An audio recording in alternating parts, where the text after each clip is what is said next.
boa tarde, quase boa noite já. Meu nome é Bruno Volpato, eu sou do time de conteúdo da RD. Estou aqui começando a minha participação no RD Summit Live Show. E o que dizem que o melhor fica pro final, né? Mas eu não estou falando de mim, estou falando do Vitor Peçanha, essa fera aqui do marketing, cofundador da Rock Content, acabou de dar uma palestra animal, dominou a plenária como sempre, teve sessão de pulo, teve participação do público. Conta pra gente aí como é que foi um pouco dessa palestra, Vitor. Eu resolvi trazer uma coisa um pouco diferente, que me incomoda um pouco de vez em quando, que é as pessoas no marketing digital, geralmente eles esquecem, é normal, sabe? Você esquece que toda ação de marketing que existe é feita para pessoas, né? A brincadeira que eu falei é, nenhuma cadeira nunca comprou nada, nenhum secador não comprou nada, e nenhuma empresa nunca comprou nada, né? Pessoas dentro de empresa compram as coisas. E eu sempre reparei o seguinte, com a tecnologia, por exemplo, o RD Station, etc., muitas vezes o profissional foca demais no método, na tecnologia, etc., e esquece de lembrar o que está do outro lado, são as pessoas, e que as pessoas, no final das contas, funcionam de uma maneira muito louca, né? Eu trouxe como brincadeira, falar assim, olha, eu vou mostrar para vocês que pessoas não são seres 100% racionais, que você tem que entender um pouco de psicologia para você entender de marketing, né? Então, minha palestra era, se você quiser fazer um marketing duradouro, você tem que entender de psicologia. Se você focar só em ferramenta, uma hora a sua ferramenta para de funcionar, isso é natural. E a sua mensagem não vai ser bem feita. Então, a minha ideia foi essa. Eu peguei 3 coisas relacionadas a comportamento humano, né? Que é a parte de, cognição, a parte de atenção e a parte de storytelling, né? E tentei ser o mais interativo possível para mostrar para a galera que, olha, vocês são pessoas também, então eu vou mostrar para vocês como que a gente é ruim de interpretar as coisas. E você, como profissional de marketing, sempre que levar em conta isso. Então foi psicologia e marketing. Eu achei interessante, você deu alguns exemplos de como a gente reage de forma equivocada a números. Sim, é muito comum. Às vezes a gente pode tomar decisões equivocadas se só analisar números. Você reforçou muito a importância de contar boas histórias. Eu achei muito legal isso. Eu trabalho com conteúdo, você é um dos maiores especialistas em conteúdo do Brasil. Conta pra gente um pouco do que você acha dessa importância de contar boas histórias. Como é que a gente pode fazer isso? É porque toda vez que alguém vai consumir uma mensagem, consumir um conteúdo, na parte de geração de significado para ela, né? Ela põe um pouco dela, assim, né? E aí a psicanálise fala assim, né? Você se projeta, etc. Isso significa o quê? Você vai pegar uma mensagem, vai ler, vai olhar suas experiências, e se você conectar com ela, ou seja, se você tiver empatia, esse conteúdo, independente do formato, vai ser bom para você. E só que a gente é muito ruim de se conectar com dados, né? Foi o exemplo que eu dei, que assim, olha, o Brasil hoje tem 1,76 filhos por casal. Eu falei, cara, eu nunca vi um casal com 1,76 filhos. Mas o que isso quer dizer? Qual que é a história por trás disso? A história por trás disso é o seguinte, se cada casal tiver menos de 2 filhos, o Brasil diminui, né? Isso é uma história. E aí a pessoa fala, beleza, agora eu entendi. E você tem que levar isso para sua marca, né? Eu sempre dou o exemplo da Apple, igual todo mundo, mas cara, você não compra um Apple porque ele tem 12 megapixels e processador tal. Você compra por causa que a história lá, você sente parte, né? Eu até chamei a menina do palco, tadinha, ela tava muito nervosa, mas... Então o que eu quis mostrar é isso, assim. Boas histórias geram bons resultados. E a gente tem um problema, é mental, não tem jeito de tirar, de desligar, que eu dei o exemplo, que é falácia de conjunção, assim, que é... Se você conta uma boa história, as pessoas tendem a achar que é algo muito pouco provável, mas com uma boa história, tem mais chance de acontecer do que algo provável, só que não está inserido numa história bem contada. Então isso atrapalha muito a gente apresentar números. Então é sempre assim, sempre conte uma história, né? E não é uma história tipo assim, uma novela, eu era criança, etc. É só contar assim, igual, como você transforma 1,75 filho, que é um número, numa narrativa. Pô, o Brasil está diminuindo. E daí você chama a atenção, porque você traz a conversa, você traz a opinião das pessoas e por aí vai.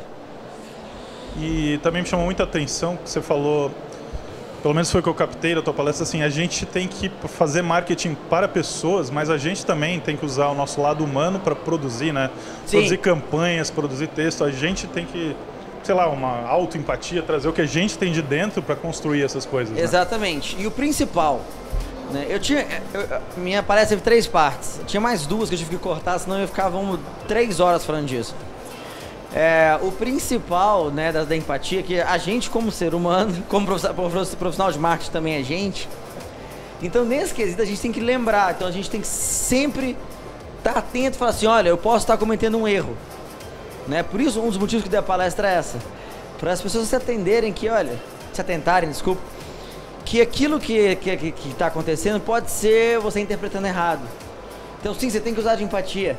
Mas a melhor maneira para você ser empático, para você usar de empatia, é você aceitar a sua ignorância. Né? O marketing nada mais é do que saber fazer boas perguntas. Né? Então, cara, eu não conheço esse público. Vou pesquisar esse público, eu não vou inventar. Eu vou criar uma persona. Né? Então, se eu for fazer um anúncio, cara, esse texto é bom, não sei, faz um teste AB, uma landing page. Ah, botão vermelho é melhor, não sei. Você aceita que você não sabe. Para tudo. Quando você aceita que você não sabe, é aí que você consegue fazer as perguntas certas e com seu conhecimento gerar as melhores estratégias. Você falou de teste AB também, eu lembrei de uma passagem da tua palestra, você falou, faz um teste, vai na padaria, vê o que a pessoa Exato. acha, conversa com as pessoas na rua, sai do escritório, mas é tipo um teste humano, digamos assim, um teste AB Sim, humano. Legal. E puxando um pouco também para essa pegada de história, falar um pouco da Rock, que é parceira do Summit há muitos anos. O que te orgulha mais na história da Rock Content, de ter feito essa história, construída? Cara, a Rock hoje é uma empresa que me orgulha muito, porque ela é muito particular em alguns detalhes. E a principal particularidade da Rock é a seguinte, não é a gente ter crescido tanto que a gente cresceu em 5 anos. É que a gente cresceu em 5 anos ajudando as pessoas. Então assim, a gente gera oportunidade para muita gente. Isso não é comum. Beleza, a gente gera oportunidade para os nossos funcionários, maravilhoso. Mas a gente também gera oportunidade para os nossos freelas. Caramba, tem gente que a gente complementa a renda.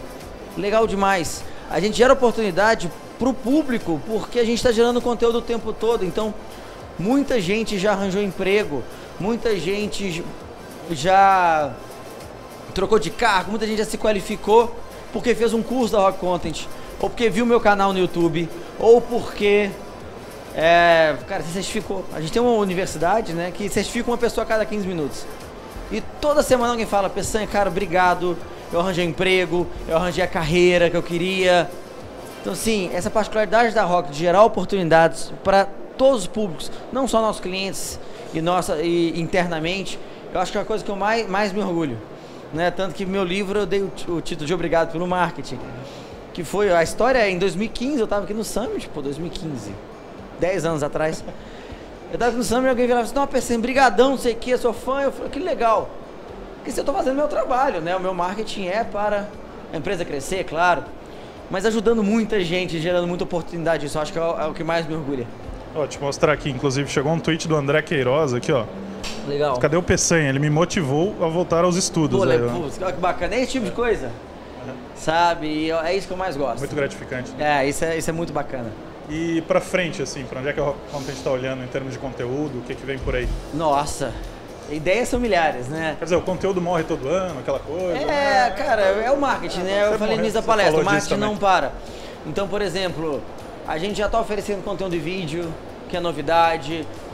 A gente está expandindo pra América Latina, né? Então, a gente já tem um dos maiores blogs, o maior blog de marketing de conteúdo em espanhol já é nosso. Então a gente está sempre explorando novos formatos, novas maneiras de entregar, novas maneiras de fazer marketing, né? Porque querendo ou não, nosso departamento de marketing é o nosso maior laboratório. O que funciona pra gente, a gente ensina pro público e a gente aplica pros nossos clientes. Legal. Como é que tá de tempo aí, galera? Dá pra... Mais 5? Tá. Algo entre 5 e 3, pelo que eu entendi. Tem uma pergunta aqui, acho que você falou um pouco sobre isso também, que a gente fala muito em B2B, vender para a empresa e também retomando um pouco daquilo. A gente está vendendo para a empresa, né? Está vendendo para uma pessoa vai tomar a decisão da empresa. Como é que você vê isso? Assim? Como é que a gente trabalha isso numa estratégia de conteúdo? Cara, então, uma empresa? É fazer a persona, né? Quem toma a decisão é alguém dentro da empresa. Tomar uma decisão dentro da empresa é uma coisa complicada, né? Porque imagine que eu sou um analista. e você fala assim, cara, eu quero contratar RD. É uma escolha política, né? Você tem que falar pro seu gerente, tem que dar certo, se der errado, a culpa é sua. E toda pessoa dentro de uma empresa tem suas frustrações, tem seu dia a dia.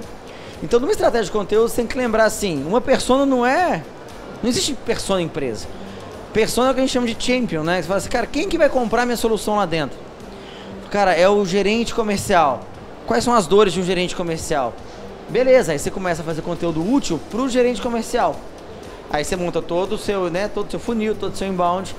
Mas você tem que lembrar isso. O único tipo de animal, de coisa que compra outras coisas são pessoas. Na empresa não compram nada, objetos inanimados muito menos. E um bom marketing é feito para as pessoas, dentro e fora das empresas. E aí, acho que para encerrar, então, quem sabe para a galera que está assistindo em casa, aí deixa uma dica aí do Peçanha de marketing de conteúdo, um maior especialistas do Brasil. O que você pode contar para a gente, dividir com a galera aí? Última dica de marketing de conteúdo. Alguma dica de marketing de conteúdo? Para quem está começando, agora, tá certo? Cara, o erro mais comum de quem está começando, que foi uma das coisas que eu abordei, que é o seguinte, você não é seu público. Tá? E o bom conteúdo não é aquele que tem o melhor valor de produção, não é a imagem mais bem feita. O bom conteúdo é aquele que resolve o problema de alguém. E para você descobrir qual o problema que a pessoa tem, você tem que fazer uma persona, você tem que ir a campo, você tem que pesquisar. Muita gente começa o processo de criar conteúdo pelo lado errado, fazendo conteúdo. Sendo que uma boa estratégia de marketing de conteúdo começa onde? Montando a estratégia, respondendo. Por que eu estou fazendo? Para quem que eu vou fazer? Depois você define o como. Bacana. Legal? Galera, é isso aí, Peçanha, muito obrigado. Cara, prazerzão estar aqui. Mais 2 dias aí, a gente se cruzando pelos corredores do Summit. E a cobertura continua, galera. Tem mais 2 entrevistas ainda, tem o Rodrigo Noll, depois tem o Robert Cialdini. E é isso aí. Valeu, até daqui a pouco com mais RD Summit Live Show. Obrigado, gente.